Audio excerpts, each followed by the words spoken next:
Good afternoon, everybody. Last night, I had a chance to speak to the leaders of the House and the Senate and reached out to those who had both won and lost in both parties. I told John Boehner and Mitch McConnell that I look forward to working with them, and I thanked Nancy Pelosi and Harry Reid for their extraordinary leadership over the last 2 years. After what I'm sure was a long night for a lot of you, and needless to say, it was for me, I can tell you that, some election nights are more fun than others.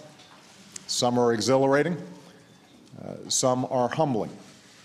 But every election, regardless of who wins and who loses, is a reminder that in our democracy, power rests not with those of us in elected office, but with the people we have the privilege to serve.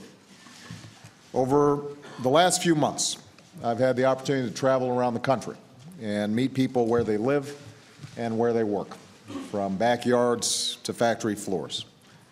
I did some talking, but mostly I did a lot of listening. And yesterday's vote confirmed what I've heard from folks all across America. People are frustrated. They're deeply frustrated with the pace of our economic recovery and the opportunities that they hope for their children and their grandchildren. They want jobs to come back faster. They want paychecks to go further.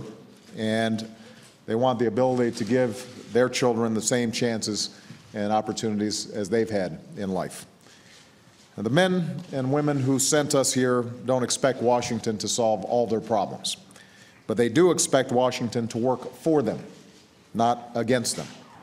They want to know that their tax dollars are being spent wisely, not wasted, and that we're not going to leave our children a legacy of debt.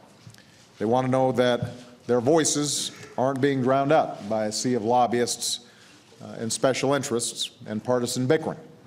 They want business to be done here openly and honestly. Now, I ran for this office to tackle these challenges and give voice to the concerns of everyday people. Over the last 2 years, we've made progress, but clearly too many Americans haven't felt that progress yet, and they told us that yesterday. And as president, I take responsibility for that. What yesterday also told us is that no one party will be able to dictate where we go from here, that we must find common ground in order to in order to make progress on some uncommonly difficult challenges.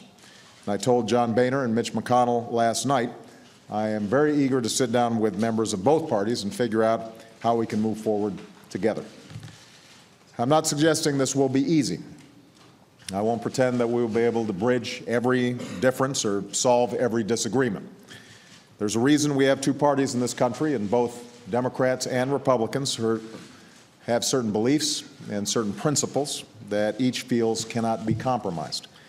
But what I think the American people are expecting, and what we owe them, is to focus on those issues that affect their jobs, their security, and their future, reducing our deficit, promoting a clean energy economy, making sure that our children are the best educated in the world, making sure that we're making the investments in technology that will allow us to keep our competitive edge in the global economy. Because the most important contest we face is not the contest between Democrats and Republicans.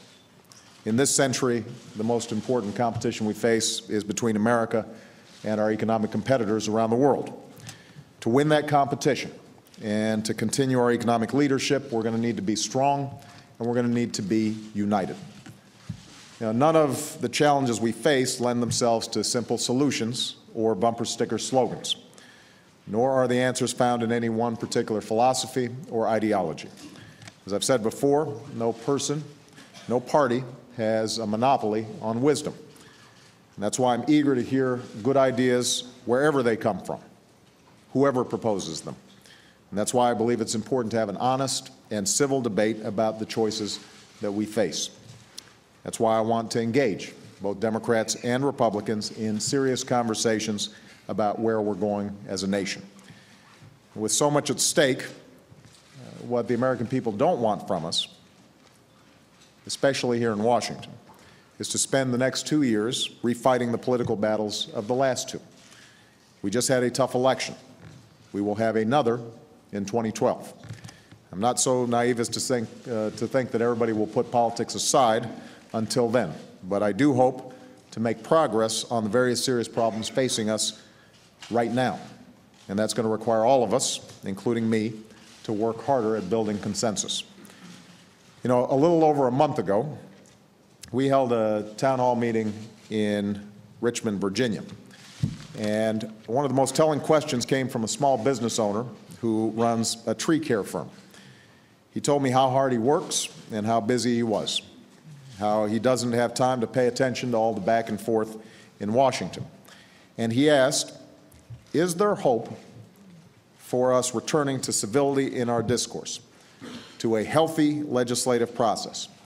So as I strap on the boots again tomorrow, I know that you guys got it under control. It's hard to have faith in that right now, he said. I do believe there is hope for civility. I do believe there's hope for progress. And that's because I believe in the resiliency of a nation that's bounced back from much worse than what we're going through right now.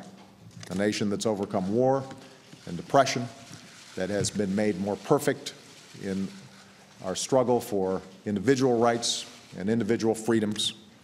Each time progress has come slowly and even painfully, but progress has always come because we've worked at it and because we've believed in it, and most of all because we remembered that our first allegiance as citizens is not to party or region or faction, but to country. Because while we may be proud Democrats or proud Republicans, we are prouder to be Americans. And that's something that we all need to remember right now and in the coming months. And if we do, I have no doubt that we will continue this nation's long journey towards a better future.